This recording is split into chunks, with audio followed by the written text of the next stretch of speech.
Hello, good now to you, and welcome to Riffing with Ryan. I am Ryan Erickson, and I am here to discuss many various and sundry topics that I care about, and hopefully those of you care about in the world too, related to music, agile, change, and dangerous questions, which we may get into. We will get into a bit today with my guest, who is off screen now, but I will bring him in a moment, named Ryan Behrman, who I met in real time first as part of the No Such Thing as an Agile Coach live streams that were done a month or two back. And Ryan also gracefully and graciously hosted my explorations into facilitating the music of work at his meetup, the Systemic Agility meetup. And without further ado, I will bring into this space Mr. Ryan Behrman. Hello and good afternoon to you. Hey, Ryan. Ryan meets Ryan. Ryan meets Ryan. One of us has our name spelled wrong, and I'll let those of you out there figure out who that is from my perspective. Ryan, would you mind saying a moment about what connects you to the topic of Agile coaching and Agile in general before we get on with it? Yeah, so I started, as many of us did, as a software developer, and I see I'm talking to myself here, which is fine. No, you are talking to me, but you're in focus now. This would be about you. So Cool. Started off as a software developer and wasn't very good at it, so became a project manager, and wasn't very good at that, so realized that actually I was much more about making work better for people. Project management, especially back then, like late 90s, early 2000s, was still very much about delivering on time and on budget and to the correct specification. But I was very lucky that I worked in very small organizations for almost the first decade of my career. So I got to bring what I was learning from what then was the beginnings of the agile world into my work, and I was lucky that I had environments that were largely receptive of it. And then, of course, I worked in larger organizations afterwards, which were a lot more difficult, but it was great that I'd had a lot of experience of how things could work in smaller organizations. And so, yeah, I guess I've always been interested in how organizations can work better as well. So I did an MBA and focused very much on service and HR and such subjects that, and I met my mentor at the time, who was a professor of service operations management, and he had a quote that's always stuck with me, which is 96% of people want to do a good job, but systems treat everyone as if they were the other 4%. And kind of all of the work was around improving systems for people and for organizations so that we could do the best work that we can do. And that's kind of been my mantra ever since. well, great. Gives you good context for who you are, where you came from, and what connects you to the topic today, which is a pretty basic question, but one that seems to be very alive in the community that is not a community, known as Agile. So I will ask you to riff for however long you wish and on whatever vector you wish to take on the question, what is an Agile coach? Yeah, so I think it means something different to many people, which is why it's a good question. But also that we don't need to limit it too much, because it's evolved over the years to what I see as better ways of working, better ways of working with everything, pretty much. I mean, it's kind of expanded to almost everything that can produce better value in a more effective way, that like almost anything that's come up in the world of organization development that's significant has been in some way folded into the agile world. Maybe not everything, but quite a lot of what kind of comes out and is current. So as a result, agile coaches will come in many different flavors, and I think that that's a good thing, because some of them will be focused more on improving flow, some will be focused more on improving innovation, some will be focused more on improving technology and technological enablement. Some will be focused more on sort of a team or two, and some will be focused more on multiple teams. Some will be focused more on working with leaders and leadership teams, and ultimately it's all in the name of better ways of working for better value. And I mean, you can bring in a whole lot of different dimensions: happiness and engagement. But they're all, I think the thing about it is, I've always seen agile as a kind of an integrative movement, in that ultimately all of these different factors dovetail with each other. So it's a systemic approach. If you miss out even one of them, then the system is not going to be as thriving as it could be. I don't know if that kind of really answers the question of what an agile coach is. I think it's all of that. Well, I think, you know, I've heard a few times the word better comes in, right? So there's a desire to, it came from world as a developer, a desire to make the world better from a project management standpoint. And then maybe that's, okay, there's the term, there's got to be a better way. You know, there has to be a better way and a better way of working. And so what is that? Well, again, what is that better way? It depends. Maybe that's the whole point. You're saying this, the agile coach, or what you're saying, it's integrative. You could be kind of chameleon-esque and do different things in different places for different people, depending on the organization environment. So what does that mean for, if no one can define what an agile coach is, then that comes to the first question that we're wrestling with folks who said, manifesto for agile software development. If you're going to coach that, you are an agile coach. Agile coach equals software development coach, period, stop, end of story. Anything else, you got to call yourself something else. And that's that point. And as I recall, and certainly from what you're saying here, doesn't sound like that doesn't ring true with you. Yeah, I think that there are a couple of things there. So the one, like you mentioned, chameleon-esque. So that's one way of looking at it.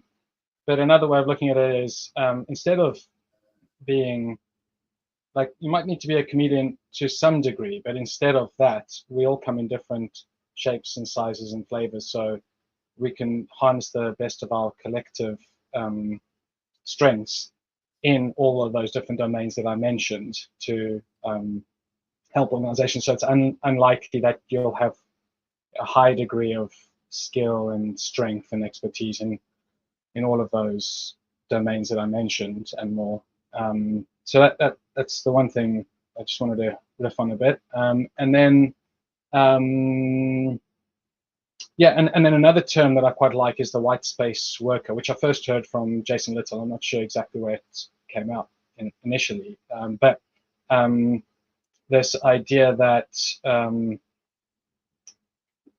any system has stuckness in some areas, and so if we're working across all of these different domains and skills, and we also bring different personal attributes that we're operating kind of in the white space of an organization. It doesn't have such a distinct role, at least how I see it, compared to someone who, say, works in HR, and which over years has created specific roles within HR. You have like an HR business partner and so on. I think we're not as established a profession as that.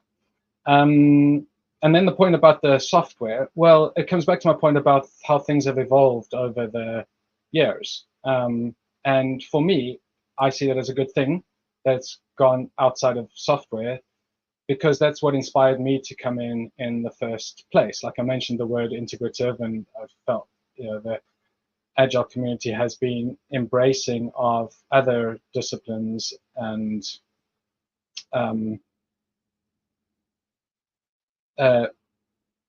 even if you were to focus it on primarily on the software domain, well, that systemically touches every other domain anyway, increasingly so. But I also don't see the need to limit it to software. I like Agile embraces other disciplines, and we think, well, what's it like when you have unrequited love? The in the Agile space, that there again, the folks who come in with this individuals interactions approach, this humanistic approach, and that we want to bring that love and create a better world for others, and the world doesn't love us back.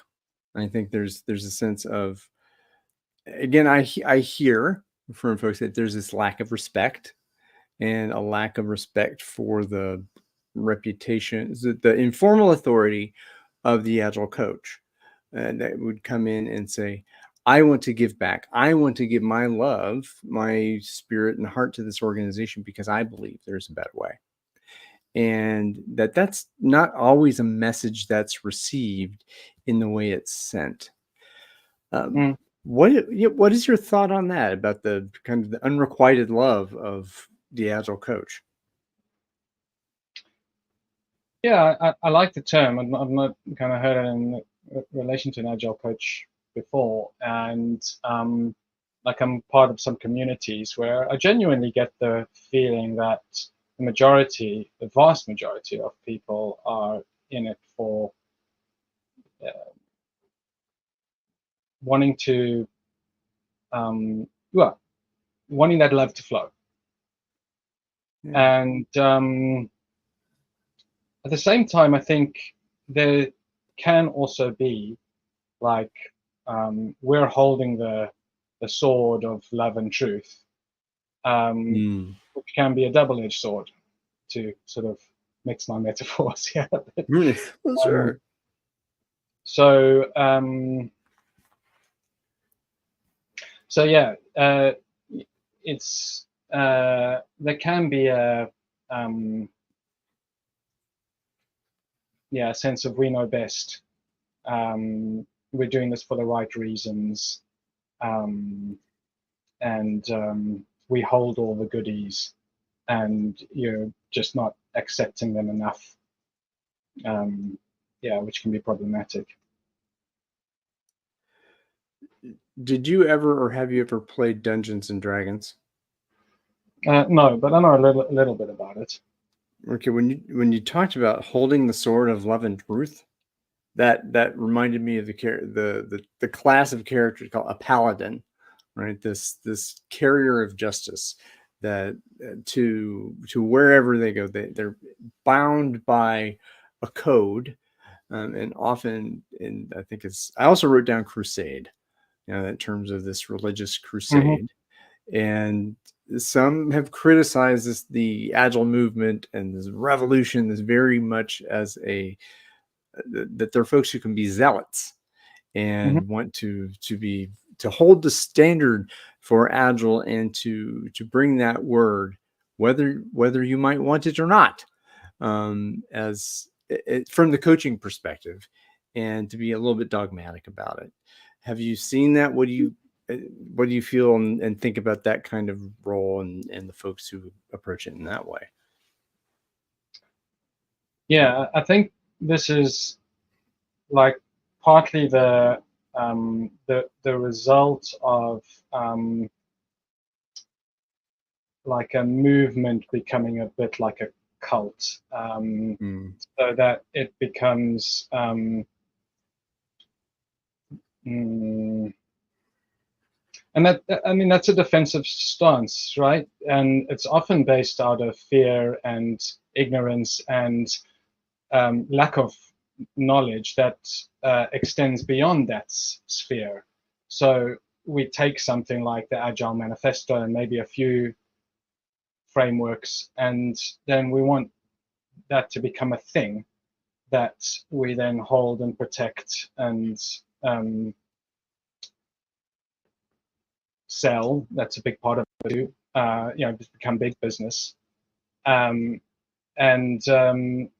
anything that threatens then either threatens our livelihood or threatens our identity or threatens our Hmm. scope of knowledge that we might kind of subconsciously know is limited, but it's too fearful to kind of open up that can of worms, because then all of these different systemic elements that I mentioned then get thrown up, and then we have to deal with them. Leaders and structures and budgets and finance and HR policies and you name it. Mm. Yeah. Almost too much to bear, right? I think if Yeah. you're setting that, you're looking, if your skill or whatever, to be a systems thinker, right? You're looking at the relationships between these places, and the traditional Taylorist functionally divided organization, that there are the silos. That what if we could bring those together and be more, like you said, more integrative? Now, in that, well, now I have some tools, I have some language around agility, and I've done some study, and I have a bit of skill that I feel that at the beginning I could be a help. I could help build bridges and help that problem. And it has, and another theme has come up with that. Okay, I've got these skills. I really love them. I feel I get to a point where I believe I'm dogmatic, and then I can change the world, and being that organization, and that has a sense of arrogance to it. Yeah. This hubris that comes. And I know that a year ago, I don't know if we were in the same bit where we were talking about that there's the word cloud at Agile 2023 or 2022. That, so what is the perception of Agile coaches? And right in the middle is arrogance. Mm. And now we're in this position where a lot of Agile coaches are out of work, and Scrum Masters are out of work, and it feels like the market is shrinking. Mm. And how much of that, how much arrogance do you think plays into that? If, yeah, how much? Yeah, I mean, I think it comes back also to like different skills and strengths and expertise that we have in these different domains. I think probably one of the greater areas of hubris is to believe that we have all of it in one person. Certainly, we do have, people who have fairly high degree in a lot of those areas. That's true. But I think when we like coming back to that concept of the white space worker, it doesn't necessarily mean that we can operate in all areas of the white space at all the time, but it does require some degree of adaptability or clarity about, well, this is where I have the skill and expertise.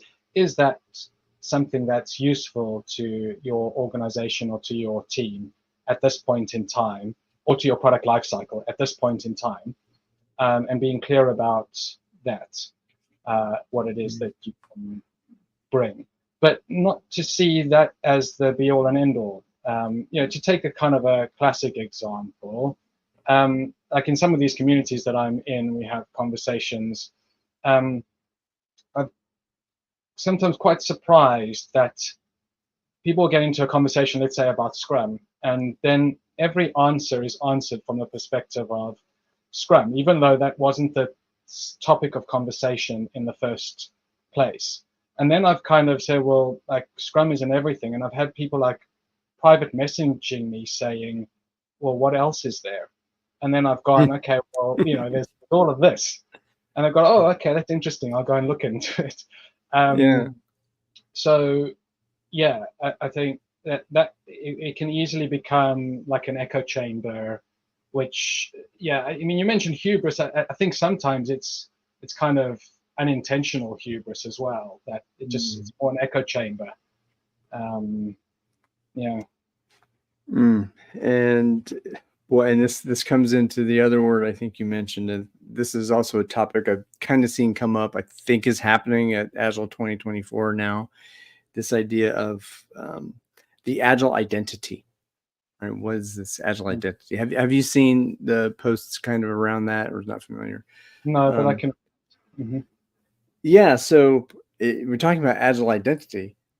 The word that comes immediately after identity for me when I think about it is crisis, right? So that at least when I think about this market, that the agile coaching, agile identity crisis, and that because your identity, when you're in the echo chamber, right? If you're in the Scrum echo chamber, I am a CST or I'm a PST or whatever it is that I have, or CSP, advanced, all this stuff that I've invested so much into in my identity, and I get amplified by being in this community, and then 2024 happens, and no one wants me anymore. Like you consume that into your identity, and now, well,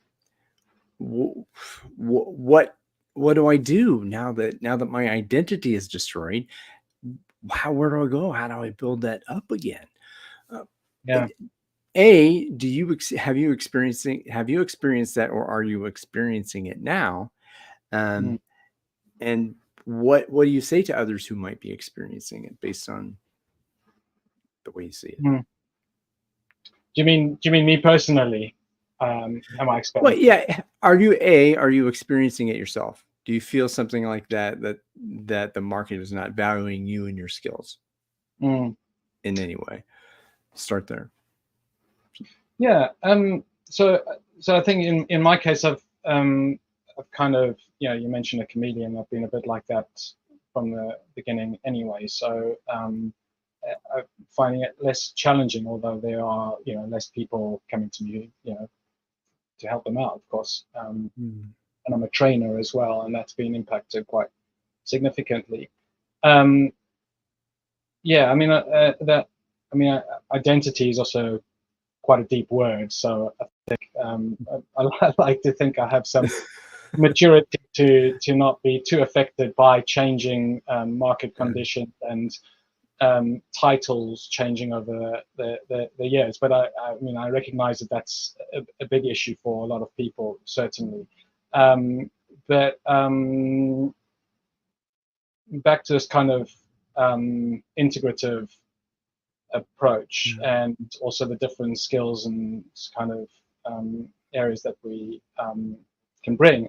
I think that I and we can all be perhaps more resilient than we think we are to that, by being a bit more creative about how we can bring our skills and strengths and expertise to the fore. Areas like organizational development. I'll give you an example. So I've spent quite a lot of time in the world of professional coaching as well, and so I've been on programs with people who are quite high up in the professional coaching world as a participant on a program alongside them, and we say given an exercise on that program. In this case, it was to do a stakeholder mapping exercise. It was a systemic team coaching course, and I was paired with someone who was, a very senior coach in the world of professional coaching, And in this exercise, this person asked me to describe my stakeholder environment, and then they drew it for me. And I was kind of a bit shocked that, I mean, you and I know, Ryan, that you give people the tools to do their own stakeholder map, right? You might give them Yeah. some kind of ideas about the format, but you certainly wouldn't just ask them and then draw it for them. Yeah. So This some of is the your things, metaphor, of course. exactly, yeah, exactly. That's what she was doing. She was drawing my metaphor, trying to. And so some of the things that I think we take for granted, and I often forget this, that about self-organization and better ways of working in teams and alignment and creative thinking and brainstorming and prioritizing and so on, that we just take for granted. I think the world of work at large doesn't. So we have these skills, and they don't have to come under the term agile coach. I used the term agile coach for many years because it's what helped me to get my foot in the door, and I still do to a degree, and that's fine. I don't judge myself for it, but I change my titles as I go along. Mm-hmm.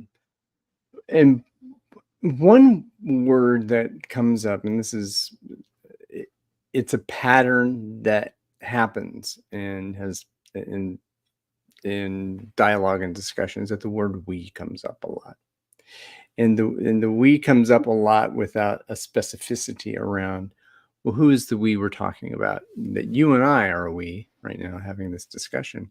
And when you say we have tools or we have these ways, who are you talking about when you talk about that "we"?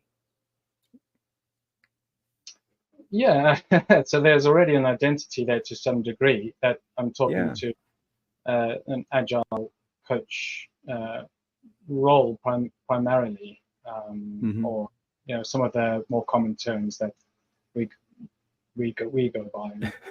as I mean, this, and I said it kind of a joke, and I appreciate you going into indulging me in that question. And I said at the beginning, it's a community that's not a community, partially because there are many communities, and you talked about them here. You have communities that you belong to, that you have a membership in and a membership stake in, or at least that I know who is here. People like us do things like this in this community, and there's a standard of membership. But when people talk about the agile community, it bristles me because that's an assumption that, am I part of that? What makes me part of that? That I believe in the manifesto and treat it like religion. B, I'm a Scrum person, and whatever manifesto, I'm going to teach Scrum or whatever. I mean, those are each communities, and there is no one unified community. I don't feel, and you battle that if you wish. So, and that has me thinking about and I may start asking this questions of folks because what is an agile? What is an agile coach? Well, well, if you were to complete the sentence, I am blank, how would you complete that? Without using an agile coach, is that what you mean? Well, you can use agile coach. If I am an agile coach, then this is what that is, and this is what I believe it is. Kind of, I back-ended into the question, and I think going forward, and you're kind of an experiment. You're serving as an experiment for the questioning. Is like, who are you, and what is that? If I'm an agile coach, right? Do you identify as that, or does it depend? Yeah, it depends. So probably if I had to choose between coach and facilitator, I'd probably be more of a facilitator. So I like the root of the term facilitator comes from the Latin facile, to make easy. So Exactly. a lot of what I do is or I try to do is to make things easy for people, and it's often not one team, but sort of a handful, let's say, of teams, a product line or a program, let's say. So a lot of what I do would be to ease the flow of value in a value stream across teams, departments, and so on. Oh, But it comes I again. was gonna impose a word on you and see if it rang. So it's like you're an integration facilitator, kind of like that. Mhm. That's what, again, that's what it sounds like to me. But that's my metaphor, and those are my words. So Yeah, I won't push you. I won't push you farther in that. And if you want to share some more about what that brings up, I'm cool with that too. yeah. I mean, one thing that I've been reflecting on lately, particularly like you mentioned that this Agile 2024 is going on at the moment, and there's posts coming out from there, and one of them that I saw kind of inspired me, reminded me of the reasons why I went into this in the first place. Was I remember like the kind of early days of so-called agile conferences. I would go to these events and be inspired by like how people organized and facilitated a room, and we would vote with like different colored cards by showing up cards. So there were all these kind of facilitation techniques that didn't. I mean, nothing really totally new came out of from the agile world. Certainly, things were amalgamated and refined, and that even the origins of Scrum were from predated and so on. But what I liked was that there was this energy, there was this excitement about we could change the world of work, and it's got some of that message has got lost, particularly in the big business, and people kind of coming on with who haven't had that experience and don't come into it for that reason of kind of this. We can really change the world of work, which is partly naive, but also is necessary to have some kind of inspiration in what we're doing in the world. And it was nice to see that some of the posts coming out were reminding me of that. So there was quite a lot of innovative facilitation techniques used at the conference at large, like quiet tables for people to sit at if they didn't want to pay, but still wanted to watch a workshop and things like that. So it just kind of gave me an appreciation for what we have actually contributed and what we have brought or promulgated in the world of work. There is hope yet that what has come from the mouths of Snowbird, Utah in 2001 or so could affect change in the world. I think it has to a large extent, actually. If we look at the good sides, the light side. Well, I'm going to say this is the end of our little the jam session here. So we started off with the question, this is your definition of agile coach. What I like to finish with is a riff on what is a dangerous question in your work domain, maybe in the communities you belong to. What is a dangerous question that either is not being asked now or has never been asked in those communities that you play in? I find these questions difficult. Let's see, dangerous question is not being asked now. I guess it's well, I wanted to say the what's next question, but I think it is being asked. But I think it's still there's less so, but still quite a lot of kind of positioning and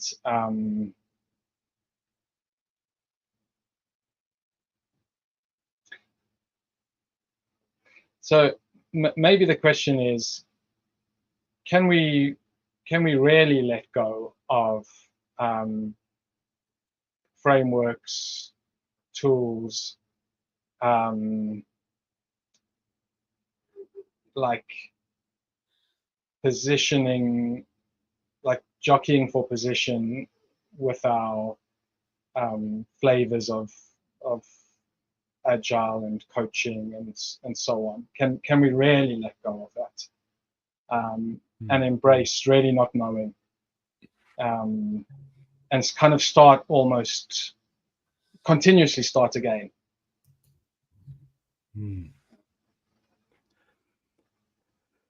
Can we really let go? Can the we that is this community of agilists, right?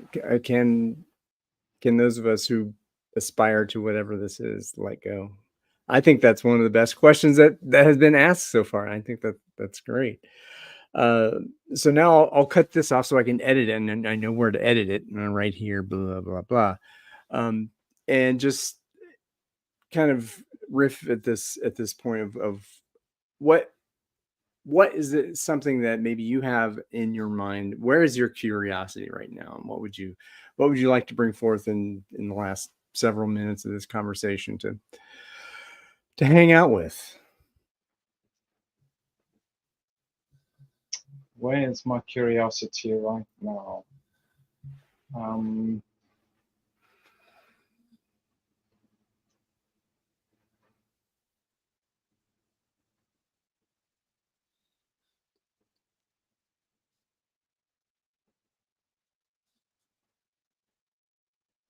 don't know. I've got a bit of a mind blank. That's totally okay. And I love these silences. I think they're beautiful. I think that's where the magic happens, right? Yeah. Uh, Hmm. well, I know where my curiosity is. It's where's my coffee?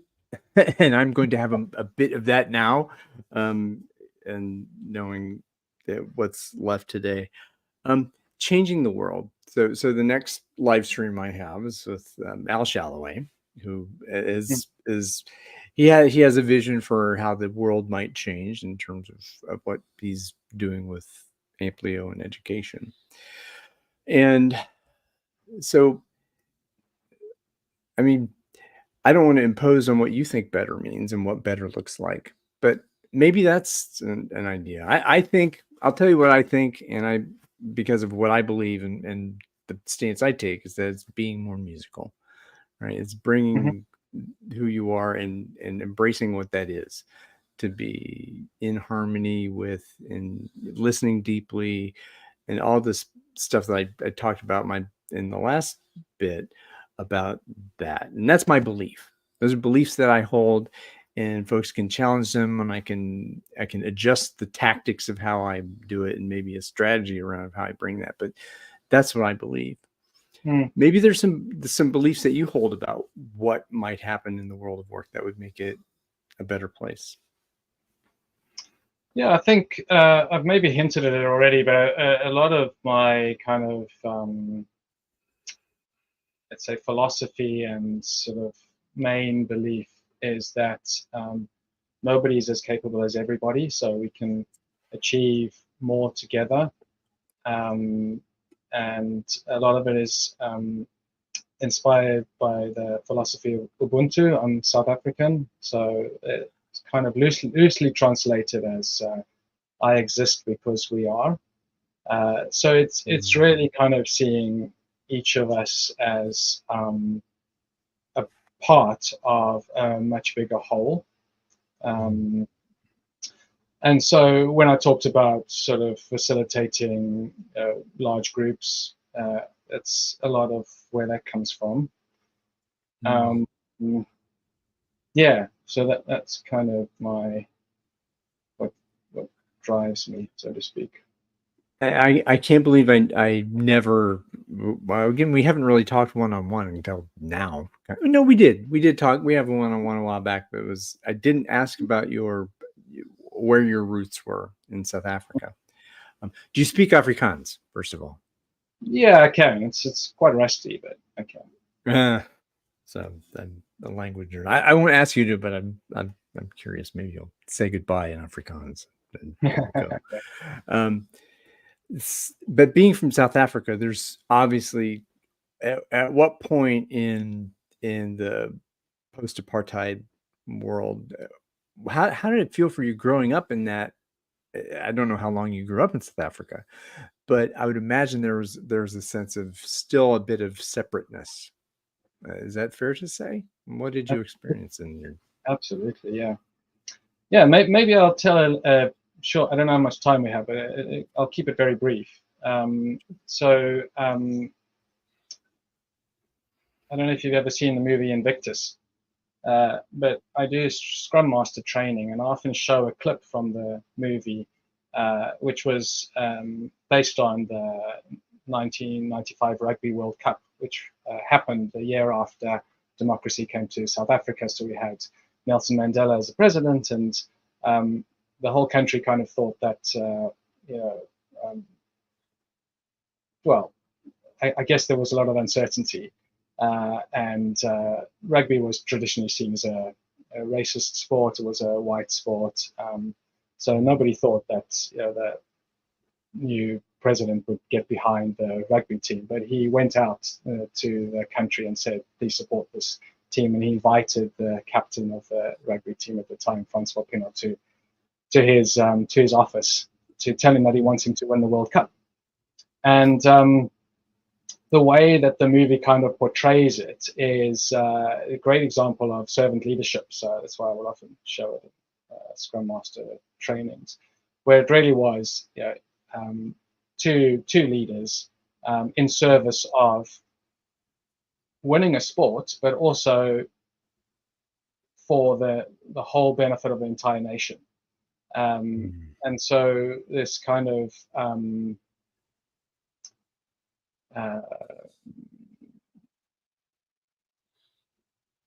really kind of leadership as a service pervades the whole movie and the whole scene.